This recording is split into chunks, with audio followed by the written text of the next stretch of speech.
আলামিন ভাই, লাঠি নিয়ে আইছেন আপনি কার জন্য? আমার আব্বা, আপনার আব্বার বড়, আপনার বড় চাচা, আপনি তার উপরে উঠতে লাঠি নিয়ে আইছেন কি জন্য? লাঠি নিয়ে এসে কি জন্য তুই বুঝতে পারছিস না? গেটের তো বাইরে এসে কথা কর। এই বাইরে আসলে তুই কি করবি? বাইরে আসলে কি করবেন তুমি বুঝতে পারতেছ না? আমার আব্বা মরে যাওয়ার আগে তুমি আমার আব্বার ঠকাইছাও, এখন তুমি আমাকে ঠকাচ্ছাও।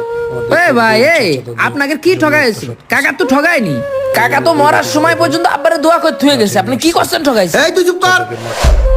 তুই যা জানিস না তা নিয়ে একটা কথা কবি না। এই তুই কি জানিস? তুই এই জায়গায় এসে ওরা জানিয়ে দিচ্ছিস কেন? ও না জানলে আমি তো জানি। শোন, এই জমির ভাগ তোর আব্বাই করে ধুয়ে গেছে। তোর আব্বা মরার আগে তোর আব্বা করে দিয়ে গেল উত্তর পাশের জমিটা আমার ছেলেবেলার দিয়ে নে। ওই পুষ্করিতে মাছ মেরে খাবে তারা। আর আমারে কইলো কি তুমি রাস্তার কোলে থেকে নে। তোর আব্বা তো চালাক ছিল, যে দেখতেছে রাস্তার কোলে জমি যদি আমি নিই, যে দেখতেছে আমার হাঁস মুরগি মরবে, আমার ছেলেবেলে মরবে, অ্যাক্সিডেন্ট করবে, এই জন্য আমার রাস্তার কোলে থাকতে করেছে। শোন, তোর বাপের যখন ক্যান্সার হইলো, ওই ক্যান্সারের সময় তারে আমি দক্ষিণ বিলি 3 বিঘা জমি বিক্রি করে চিকিৎসা করাইছি।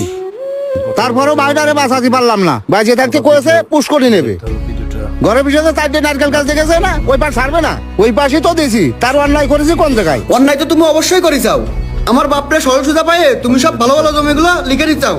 আমাকে দিছাও খানা খুন্দি, দিছাও পুকুর কান। পুকুরে কি গোসল করবো শুধু? এইভাবে ভাগ তো কাকাই মরে যাওয়ার আগে করে গেল। কাকা যখন মারা যাওয়ার আগেই কাকা বললো যে এইভাবে ভাগ করতে, তাই আব্বা এইভাবে ভাগ করে চুপ দিছে। কর, এইসব গল্প আর নাটক আমাকে শুনোস নে। আমরা দুই ভাই বিদেশ থাকতি, আমাদের বাপেরে ভূগোল বুঝে ভালো ভালো জমি সব লিখে নিছিস। এখন পুকুর তোরা নিবি আর আমরা রাস্তার পাশে বাড়ি করবো। ভাই, আপনারা এসব কথা কোন জায়গা থেকে শুনিছেন আমি জানি না, কিন্তু আপনাদের এসব কথা সঠিক না। দুই ভাই তো ছিলেন মালয়েশিয়ায়, আপনারা তো জানেন না। আপনারা দেশে আসার পরে আপনাদের কেউ এভাবে বুঝাইছে তাই এরকম বুঝতেছেন, কিন্তু কাছে থেকে তো কাকারে দেখিছি আব্বা আর আমি নিজ হাতে গোসল করাইছি চাচারে। আব্বার মতো করেই দেখতাম, সেও ছেলের মতো করেই দেখতো।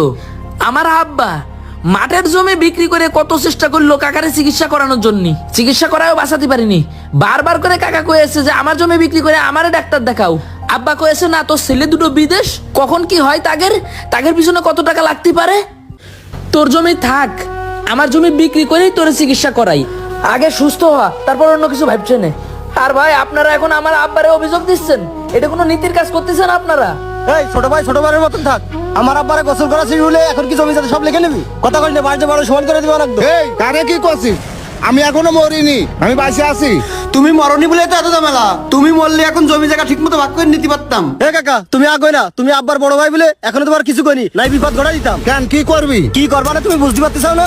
তুমি জমি যাতে দলিল পত্র নিয়ে আসো, আজকে একটা ব্যবস্থা হবে, না হলে কিন্তু অন্য ব্যবস্থা করবো। যা যা পারিস তাই করবে, দেখ মানে কি করতে পারিস। কেস করবো না কিন্তু তোমাকে নামে, যা যা কেস করবে। আচ্ছা আব্বা থামেন।